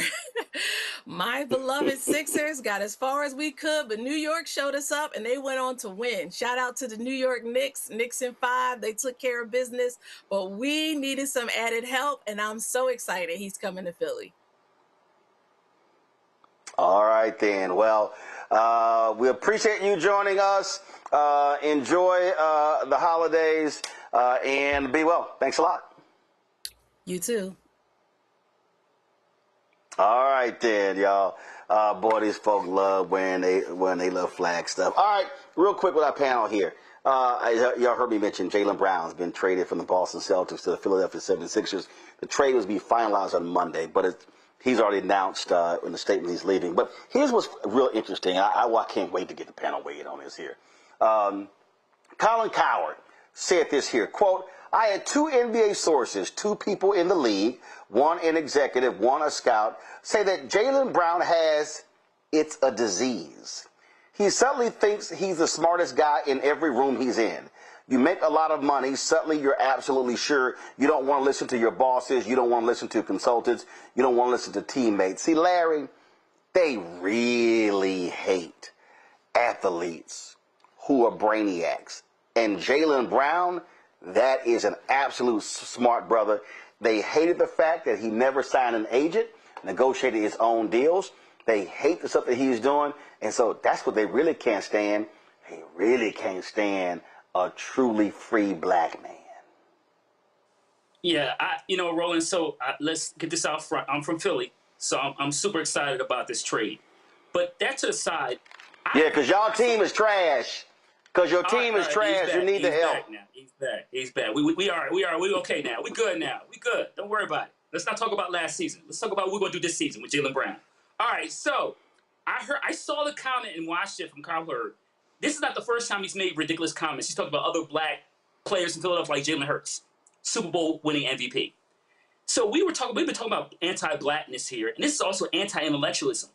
We know as black men who are successful that black men who stand up for themselves, who can talk about social, political, economic issues, and it makes certain populations uncomfortable. When you add that to the fact that he went to Cal Berkeley and also is a multimillionaire and a NBA Finals MVP, who clearly understands his status and the power he has to talk about issues he was talking about a couple months ago about creating a Black Wall Street in Boston. This is just another example of the challenges that black men who are successful when you have ownership, media, mainstream media, and other pundits who do not have the same lived experience as you. So when you don't reinforce their stereotype, it makes them feel uncomfortable. And they don't have the ability to unpack, to figure out why they feel uncomfortable and why they want to use words like, you think you're too smart, etc. So once again, this is a form of anti-blackness, but also part of the trend of anti-intellectualism that we see in this country, and it's directed at Jaylen Brown, who's going to bring a championship to my city next year. Y'all ain't gonna win a championship, but bottom line is this here, Derek. These white NBA executives, again, they like them dumb. They don't like when they talk back. Not only they don't like them when they talk back, but they'll try to demonize them. I mean, let's go back to not just Jaylen, but let's go. Remember when our brother that said that I'm going to leave. He was playing for Cleveland, Akron. LeBron James. LeBron James said, I'm leaving. And he went to Miami. They burned the man's jersey. Roland, they called him a non-king. They called him everything but the child of God. But when they brought LeBron James back, see, they had to eat crow. And just the same thing like Lamar Jackson that played for the Ravens, that plays for the Ravens. They do not like it when we can make our own decisions. They do not like it when we are saying, we don't care what you're going to do for other players, but when we're at this negotiating table, Roland, we're going to make the best decision for us. Because they don't know how long they're going to play. They don't know what's going to happen tomorrow. And so they realize that when we start to make our own decision, they hate it. And that's the reason why they're going to change this NIL deal too. Because these young people who are leaving high school and they realize that they have the strength in their NIL deals, you're going to see a change in that as well, because them young people are voicing where they want to go, how they want this deal to be structured. So it's this the same thing. And until they change it, we're going to have strong Black men and young ladies making decisions that's going to help them and their families and not the organization. I'm confused, Greg. If a brother averages 28.7 points, 6.9 rebounds, and 5.1 assists in 71 regular season games, sounds to me like he's smart as hell. But see, what drives him, and I've seen this. I'm telling you, I saw this at Texas A&M. I've seen this other places, where here's a brother who is saying, listen, basketball ain't my only thing in the world. And Jaylen Brown is truly doing some revolutionary things off the court. And I'm sure that just drives those execs crazy when he actually is the smartest person in the room. Oh, no question. No question. Shout out to Tom Brady, presidential candidate, some point coming forward. Racist ass city of Boston. Your worldview is dying, Tom. You can leave your MAGA hats in your locker room and all that. You need to get out of Boston. I'm sure Bill Russell would agree. And yeah, Larry, I don't know, man. I know Rich Paul is his agent, and Tyrone Maxey is with Rich Paul as well. I'm trying to think. There was another guy who works with Rich Paul. Oh yeah, if LeBron James up in Philly, don't nobody be surprised. But at any rate, the point is this: these rogue Negroes who do whatever the hell they want drive white people crazy. And so as a result of that, I think we're at a moment where there's an inflection change in this country. It's not a nation, y'all. I know you want it to be a nation, but it's not. And what I'm saying is that Jaylen Brown has to be broken or controlled, but they can't break him. They can't control him. Larry, you remember this when Iverson was, I'm adopted Philadelphia in 20 years. Remember when AI would show up at press conferences with throwback jerseys, and the white boys, the sports writers, would be pissed off because he would show up at a post-game conference with a Bill Russell jersey on, not realizing he's paying respect to a black man. He's from Philly. He shouldn't be wearing it. Y'all go to hell. If you want me to play here, you're going to have to take me. Finally, I'll say this. When black people decide to be themselves and you can't control them and you can't break them, the culture then moves. The politics then moves in their direction. Roland, I wish that Speaker McClinton had answered a little differently about some of these things. As far as I'm concerned, Eric DeVonzo played her. he had on a shirt and tie and a suit. Yes, it was stars and stripes and had a tie, but you know the rules, as you say, State House, you have to have a shirt, you have to have a tie. If I had asked her a question, I would have asked her about one of the most legendary black people to ever serve in the Pennsylvania State House, and that would be the great David P. Richardson. David Richardson, the same rules apply then. You know what Dave Richardson would wear from Philly? This man who was arrested and beat up by Frank Rizzo and them when he was in high school, and they forced, ultimately after 40 years, African-American studies into the Philadelphia School District, and I helped write that curriculum. It took us 40 years. But when Dave Richardson was elected to the Pennsylvania State House, he showed up in a dashiki with a Malcolm X medallion around, and he wouldn't take it off, and they let him walk the floor. Why? Because I'm going to show up like I want to be. Today, I heard somebody say if Roland Martin or Greg Carr were elected and showed up in a dashiki, we couldn't take the floor. At some point, you have to understand something. People are going to do what they want to do, and if you can't see that you have to include them in a certain rhythm, they will build a different society and leave you behind. I think Jalen is showing us what it looks like to stand in your truth and your space. The Boston Celtics took the equivalent of a knife and cut their throats today. And whether it be wearing African clothes, and I'm never wearing a tie again if I can help it, or marshaling your talents and taking them somewhere that's going to embrace you with both hands like Philadelphia, at some point we're going to have to make a stance. So anyway, in the spirit of David P. Richardson, I just wish the speaker wouldn't have allowed that white nationalist to play her with such a distraction, the kind of minor thing. But yeah, shout out to Jaden. Do want to get this in, folks. An Orleans Parish grand jury has indicted Louisiana's Attorney General.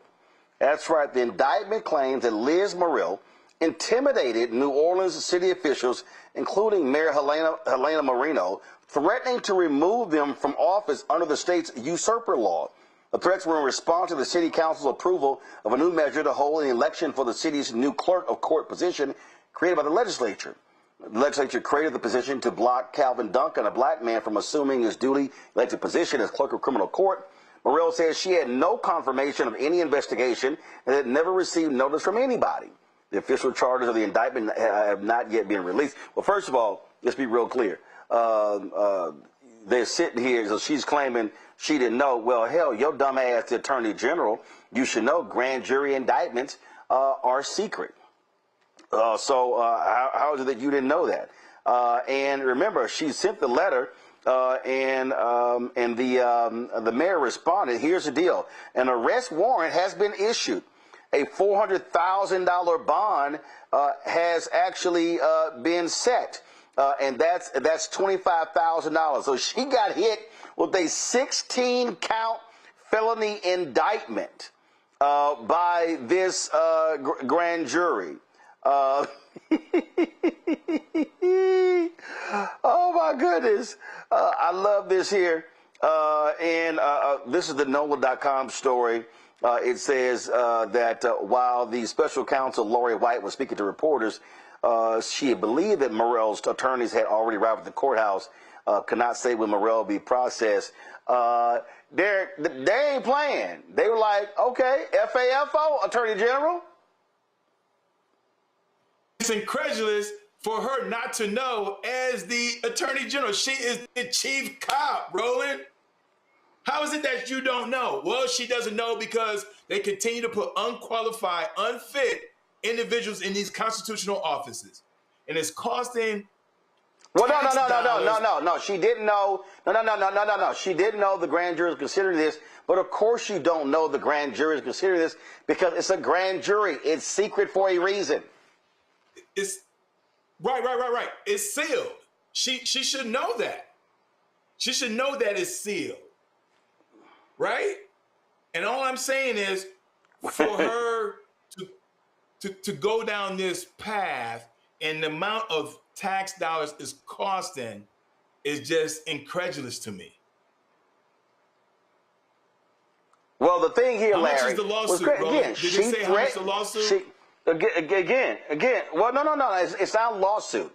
What she did was she threatened to remove them from office. She sent a letter. The mayor responded, and they were like, yo, what you did was illegal by threatening this, and that's why they sought this grand jury indictment. So now now it's going to be discovery, Larry.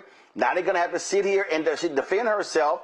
and they're going to have to turn over documents showing what actually happened here. I think this is lovely. So, I mean, listen, if you believe, I mean, well, she was obviously elected, and if you said a chief law officer, so she should follow the law, Roland, turn herself in. And certainly, you know, as this process moves forward, we have to figure out, you know, like you said, if to turn over documents and, you know, find out, you know, if, you know, she should go to jail. And certainly this provides her as an opportunity to lead by example in this case, Roland. I mean, if they want to back the blue and follow rules and regulations and follow the law, this is an opportunity for her to show some of the youth of the state, you know, how important it is to abide by the law. And when you make mistakes and maybe potentially face fines and go to jail, that she's willing to do that to lead by example. So I look forward to that. I think it's great. This is New Orleans, Greg, saying, all right, y'all keep messing with us, keep messing with our money. Gotcha. We got something for you. I love it. Sure, I do too. But let's be clear, as you saw what that little bird-looking governor said. He said as soon as the grand jury comes back, as soon as she's convicted, I'm going to pardon her as fast as the law allows. The only way we're going to stop this is to organize exactly what our friend Gary Chambers has been saying. You're not going to stop Liz Monroe by indicting her and convicting her in court, as long as there is a white nationalist governor who has already put out there that as soon as you convict her, I'm pardoning her, following his Lord and Master, Donald Trump. This is all of a piece. They are at the end of their rule, whether it be in Louisiana, Mississippi, anywhere else, South Carolina, wherever they are, or the White House. And so they have dropped all pretenses. At some point, we have to recognize that the rule of law is not going to save us. We're going to have to fight these people. And the easiest way to fight them at this juncture is to get your registration together, show up at the polls, and break their political backs. Every white person in Louisiana doesn't vote for the White Nationalist Party. And you don't need every white nationalist person. What have you been saying, Roland? When we vote our numbers, we win.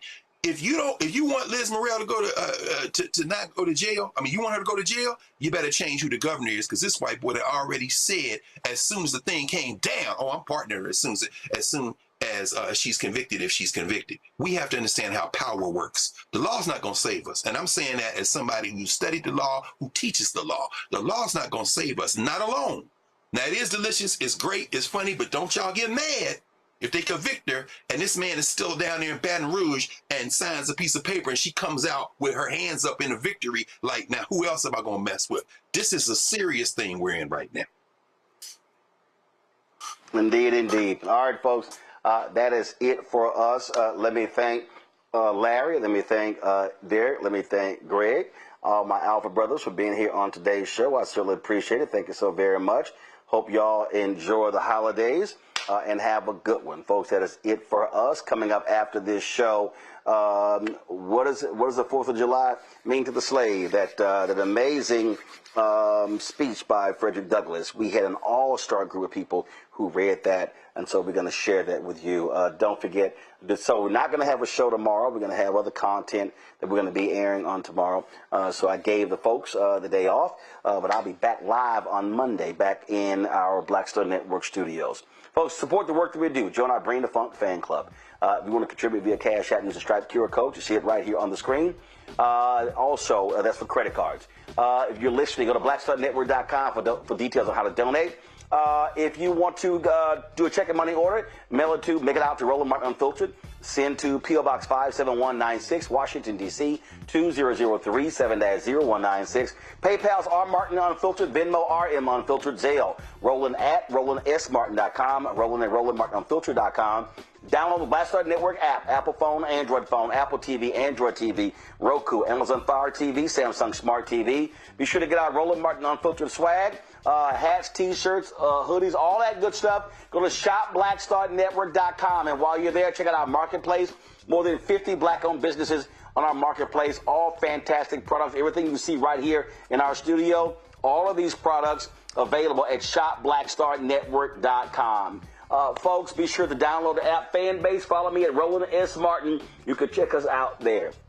All right, y'all. That's it. Y'all enjoy the holiday weekend. I will see y'all Monday right here, Roland Martin Unfiltered on the Black Star Network. Holla!